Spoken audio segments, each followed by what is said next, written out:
It's now 6 o'clock right here on Big Breakfast. Today FM, today's hit music. Hey, I'm Pauline. And I'm Alan. Tune in to The Breakfast Show on Today FM with Pauline and I every weekday morning. From 6 a.m. to 9 a.m. Right here on Today FM, today's hit music. Today FM, today's hit music.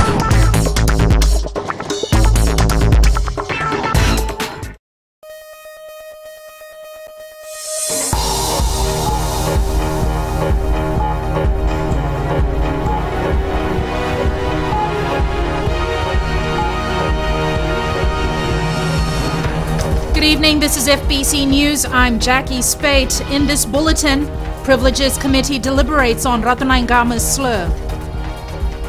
13 people appointed to National Flag Committee. And accident leads to substantial damage to Fiji Airways A330 plane.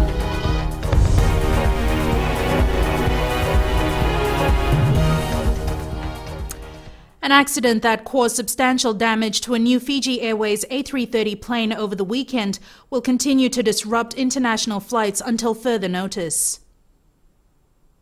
FBC news sources say an ATS loader on Saturday night backed into the cargo section of an A330 aircraft like this one. The full flight was ready to take off to Los Angeles. Due to the substantial damage, the flight was cancelled with all 273 passengers offloaded and put on another plane bound for Los Angeles the next day. It's believed the damaged aircraft, which is reported to be in pretty bad shape, requires extensive repairs to its cargo section. The report from ATS in regard to what exactly happened to the LA flight has yet to be submitted. ATS confirmed a few moments ago that a preliminary report will be handed to Fiji Airways by 11:30 tomorrow morning. FBC news sources say it looks more than likely that the A330 aircraft in question will be sent overseas for extensive repairs. A notice on the airline's website says, as a knock-on effect of undertaking unscheduled maintenance work on an A330 aircraft, Fiji Airways passengers may experience flight delays this week. This is peak time for air travel, and the accident continues to cause huge disruptions and inconvenience. Jackie Spate, FBC News. The Vodafone Fiji 7 side are the new champions of the World 7 Series title. The Osea Kolinisau-led side defeated South Africa 19-7 in the Cup quarter-finals of the London Sevens to clinch the title for the second time in history. Minister for Youth and Sports Laisinia Tuitumbo conveyed his well wishes to the side for the outstanding achievement. I would like to take this opportunity to congratulate Ben Ryan and his courageous, fearless and skillful team that have brought us fame. I think for the last decade we have missed out on this IRB series. So on Sunday they have they made a big achievement by winning this series. The government says a decision will be made soon on the scale of preparations to honour the World 7 Series champions. We will have more on the London Sevens in sports. A motion by the Attorney General Aya Said Qayyum to refer opposition member Ratanaingama Lalambalavu to the Privileges Committee has been passed in Parliament. This is in relation to reported slurs used against the Speaker Dr. Chico Luveni by Ratanaingama at a constituency meeting in Makoina Sinu last week. Edwin Nund reports. The motion was that Ratanaingama be cited for serious breach and contempt of Parliament. He said, well, there is this one here, or this person is really a He mentioned those words. Madam Speaker, with your permission also, Madam Speaker, he also then referred to you as to how you stood up when they stood up in Parliament. And he made a joke of it. And then, Madam Speaker, he said, she is a davuka. In other words, mentally retarded or so. The slur, which we have beeped, translates as a sexual act being done to the Speaker. Opposition members argued that the Speaker and the Privileges Committee don't have the jurisdiction to deliberate on Ratanaingama's alleged statement because it was said outside of Parliament. What happened outside, Madam Speaker, is not a breach of this standing order. And therefore, privileges does not apply here. You've allowed this. It is so, Madam Speaker. It's not allowed. The motion is inadmissible. It cannot be brought to Parliament. Attorney General Aya Said Qayyum says Sodelpa is trying to downplay the incident. There is absolutely no doubt that these comments were made by Honorable Lalam Labu.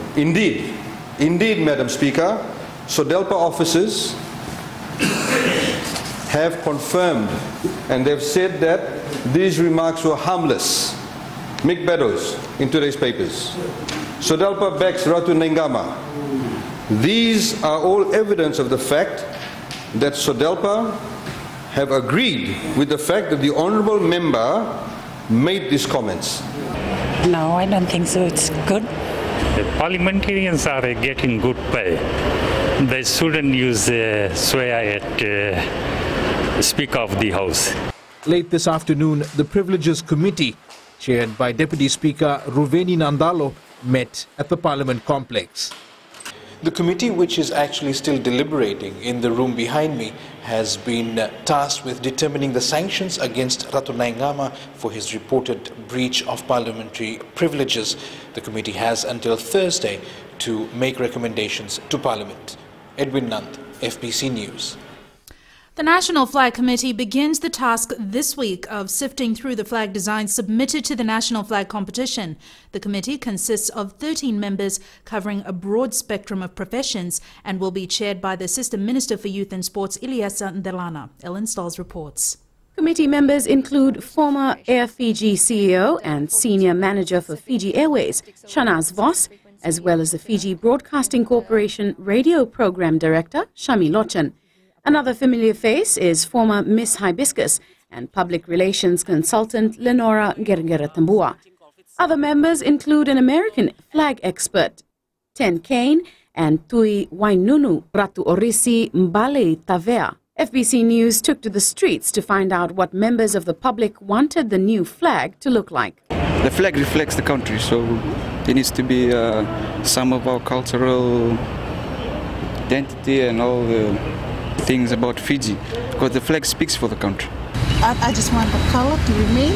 We spread it out like the 300 islands we covered by ocean, and that's what I think that should be remaining in the new Fiji flag. Obviously, the blue color. A total of 1,400 flag designs have been received, and the new flag will be raised at the October 10th Fiji Day celebrations later this year. Ellen Stahls, FBC News. There are no specific laws or regulations governing private sponsorship of government programs and initiatives. This was the response by the Attorney General Ayaz Said Qayyum to an oral question posed by opposition MP Salote Randrondro on whether there is legislation to facilitate sponsorship to ensure no conflicts of interest. There is, of course, a restriction on advertising by tobacco companies that includes in public space, whether it's government or in the private sector. The AG noting in response to supplementary questions that as a guideline, public servants could refer to the standards outlined in the Public Service Code of Conduct. Coming up, team hands over guidelines for the preservation and restoration of historic sites in Levuka.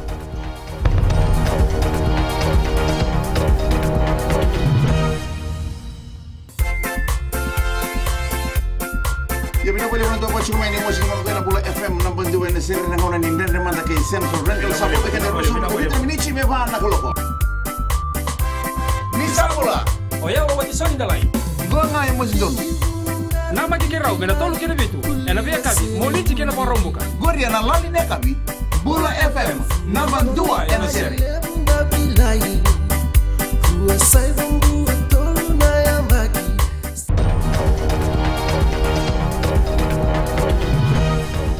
The overall public acceptance of violence as a suitable punishment for children remains high in Pacific countries. Participants of the 2015 Pacific Conference on Ending Violence Against Children are this week reflecting on addressing the issue. Eleanor Tarangai View has more.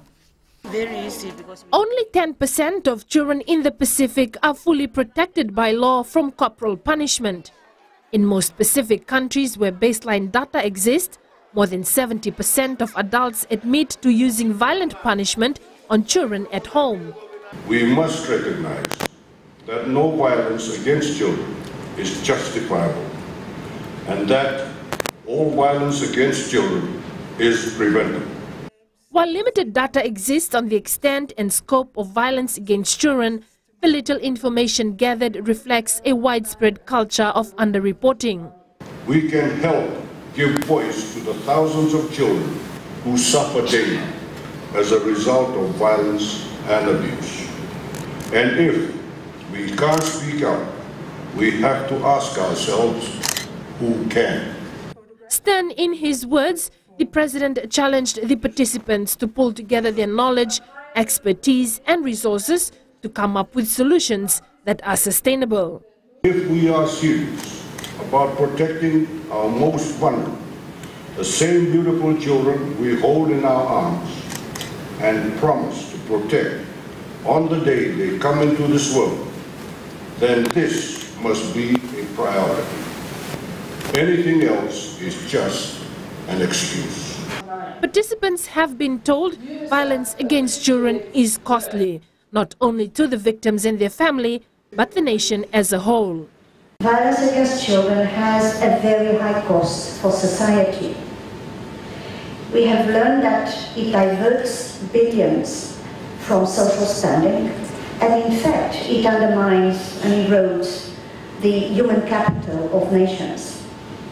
Over the next 3 days, participants will develop country plans, review and share good practices, and ensure that data and information on child protection is available, shared and acted upon when they return to their countries. Eleanor Turangaibiu, FBC News.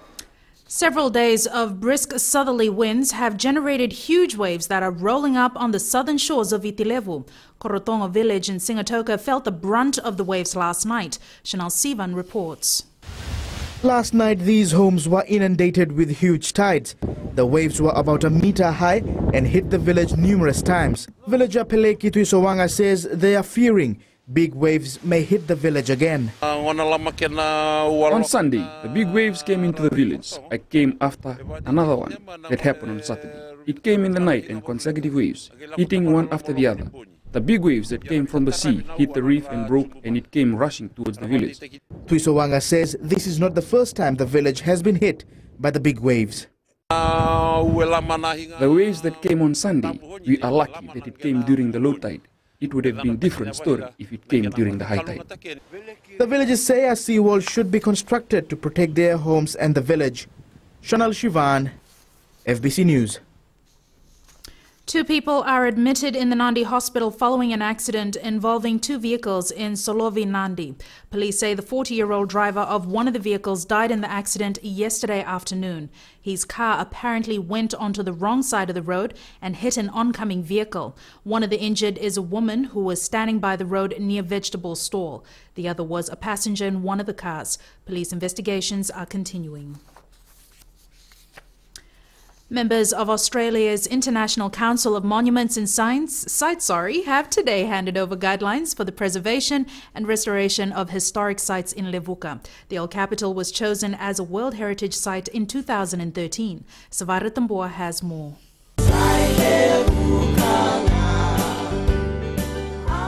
2 case studies by ICOMOS were the first to be conducted after the inscription of Levuka as a World Heritage Site. Participants are working with ICOMOS on the town's Anglican Church and Sacred Heart Cathedral. We established a scope of works for urgent repairs in medium, short-term or long-term for 2 of the churches in association, working with the participants, and now they know how to look into a building.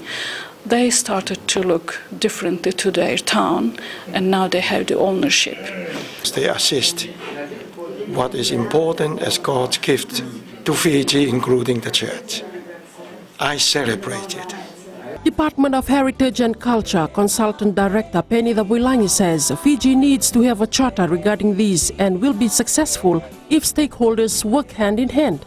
The charter defines the way we have to deal with these issues of heritage buildings, and it's sort of a guideline for us. So that is what is presented to the Commissioner this morning, but it's very relevant, and we should try and operationalize it and make it work in our own situation.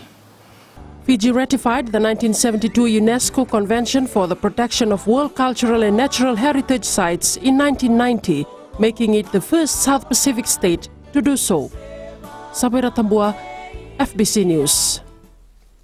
Sports now, here's Jamie with more on the Fiji 7 Series win last night. Thanks, Jackie. That's right. More from Fiji Sevens after the break, with Kolini Sau and Kunatani named in the World Series Dream Team. And 3 months away from the Netball World Cup, and the Fiji Pearls plead for support from local businesses. This and more coming up.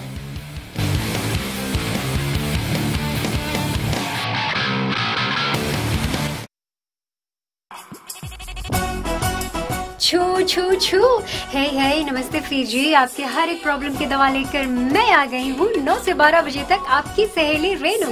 छू छू छू 40 में 20 का दिखना है। मैं हूँ ना आपके साथ में मिर्ची एफएम पर 9 से 12 बजे तक मंडे टू फ्राइडे। मिर्ची, it's hot.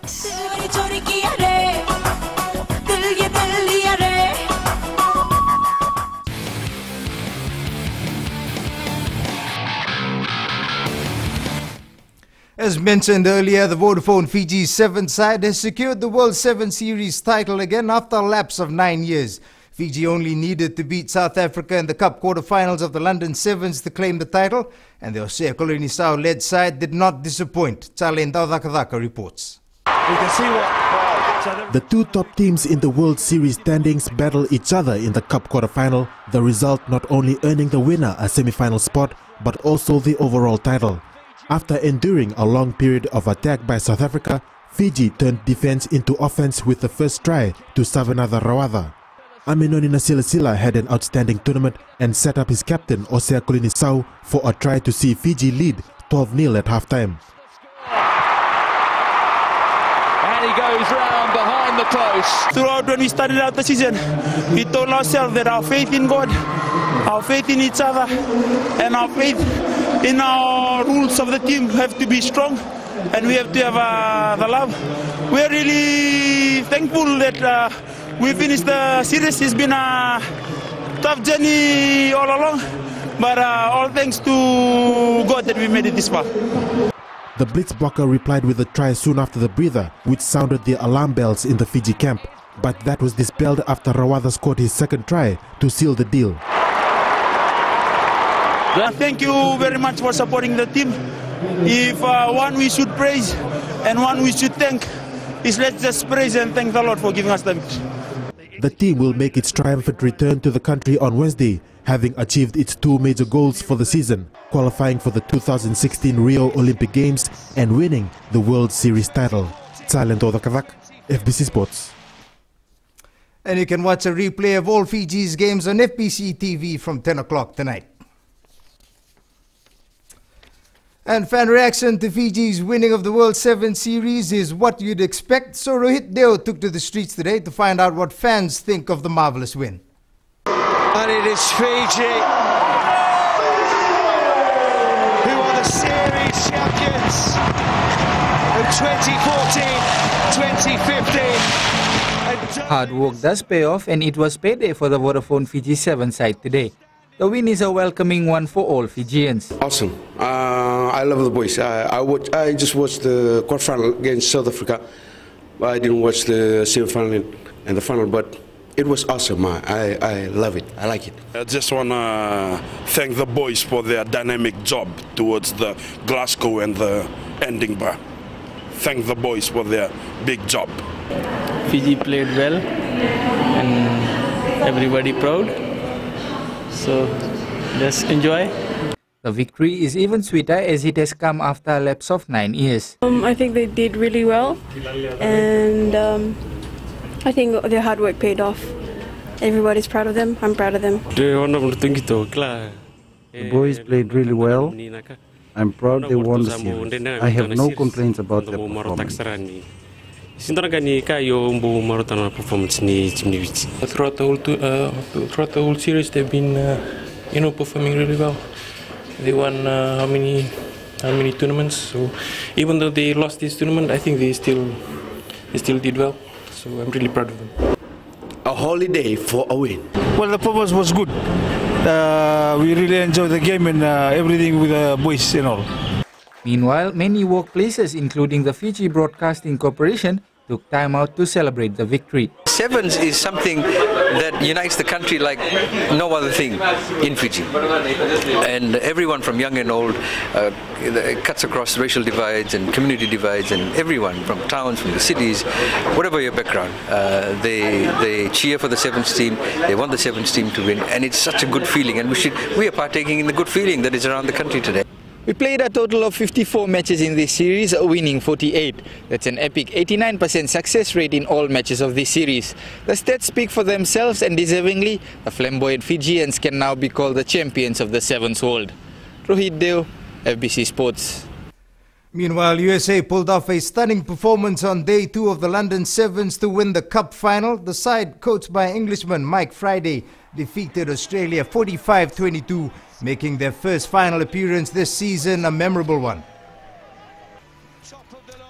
Looking at the final World Series standings, Fiji topped the list, followed by South Africa, New Zealand and England respectively.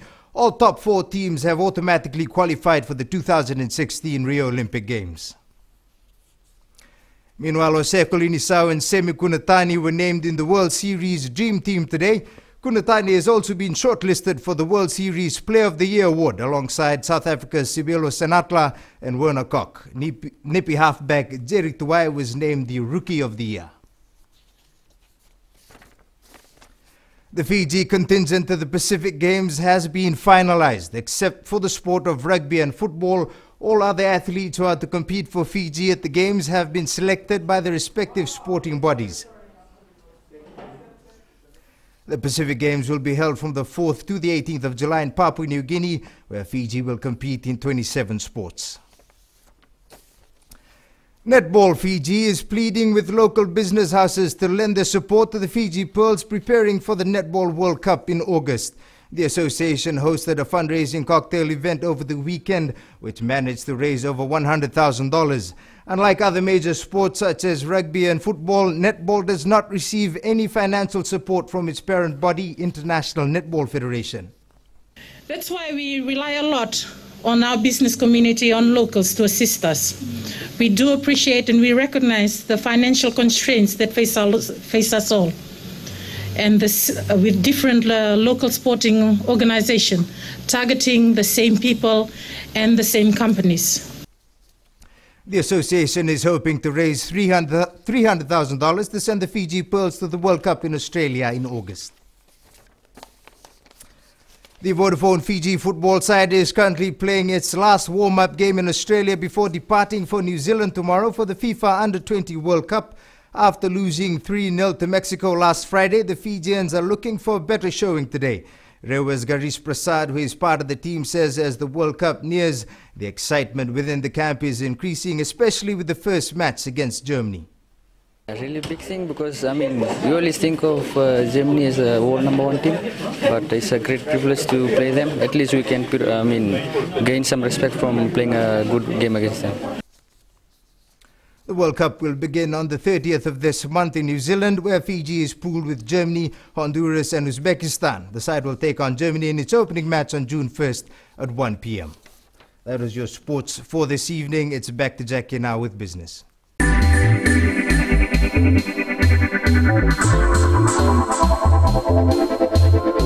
Rai Vision Films and Fijian film production company New Ideas Films will be having a media and stakeholders preview of their locally made film Sahara. The event, supported by the Fiji National University, will be previewed on Friday at the Damoda Event Cinemas in Suva. Sahara is the third film shot in Fiji in a format called Education Entertainment Drama, by which crucial information is passed on to the viewers via drama and music. Director Dr. Satish Rai says the film is based on eviction of a farmer and prostitution.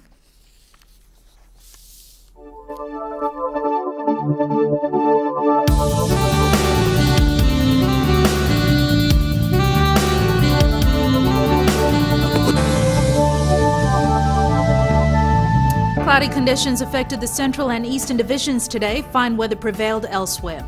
A trough of low pressure remains slow-moving over the Solomon Islands. Another trough of low pressure affects Tuvalu, Samoa and the Cook Islands. Meanwhile, a south to southeast wind flow prevails over much of the southwest Pacific. Cool conditions remained over the country today as maximum temperatures remained below 30 degrees. Savu penciled in 26 degrees and Lautoka reached 29 at 3 p.m. today. Brief showers over the interior and eastern parts of the larger islands, elsewhere fine and cool for tomorrow. Fine apart from brief showers over the interior and eastern parts of the larger islands, cool at night. That's the further outlook. And recapping our top stories. Accident leads to substantial damage to Fiji Airways A330 plane. Privileges Committee deliberates on Ratanangama slur and 13 people appointed to National Flag Committee. Now to the results of last week's poll question. Our question was, should police officers be armed with taser guns? 73% of the votes said yes. This week's question we're asking, should nightclub opening hours be reviewed? Visit our FBC website to take part. Remember, you can send us newsworthy pictures and videos on email citizenseyes@fbc.com.fj or share it with us via Facebook page FBC News. And if you're on Twitter, follow and tweet us your news tips at FBC_news or simply hashtag FBC News. You've been watching FBC News. I'm Jackie Spate. Good night.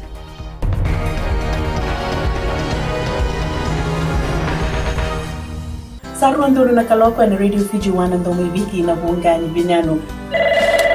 Nisambula binaka nangono boro taki ni rongo seri nangono ni Ndreko Malolo. Nisambula binaka oye wa meli kilangi. Ningi nama ketume na nongo bengi rawi maina moni tiki na warombuka na rua kina wana kaloko nangono ni rongo mani sana. Waki na wono nangono ni rongo seri na Radio Fiji 1 na dumibiki na bunga ni Binano.